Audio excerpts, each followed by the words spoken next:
మనకి లింగము అంటే చిహ్నము అని అర్థం. అంటే గుర్తు అని. శివుణ్ణి లింగరూపమే కాదు, అంటే నిరాకారుడు లింగరూపం. సాకారం, అకార సకారాలుంటాయి. అంటే మా ఆకారం అంటే విగ్రహ రూపంలో కూడా పూజించేటట్టు. ఎందుకు విగ్రహం అసలంటే నిగ్రహం కోసం విగ్రహం కదా, అలా కూడా పూజించేటటువంటిది ఉంటుంది.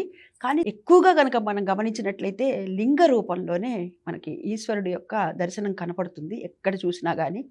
దీంట్లో గమనించినట్లయితే ముఖ్యంగా ప్రతి మనిషిలోనూ 24 తత్వాలు ఉంటాయి. జ్ఞానేంద్రియాలు 5, కర్మేంద్రియాలు 5, తర్వాత అంతఃకరణము, మనసు, బుద్ధి, చిత్తము, అహంకారము, ఈ విధంగా మొత్తం 24 తత్వాలు ఉంటాయి. ఈ 25, 26, 27 ఏమిటంటే జ్ఞానము, ఆత్మ, పరమాత్మ. అక్కడికి 27 అయిపోయినాయి. 28ది అదేమిటి అంటే విదేహ స్థితి. ఆ విదేహ స్థితికి చిహ్నమే ఇందాక చెప్పాను నేను, చిహ్నము గుర్తు అని లింగం అంటే.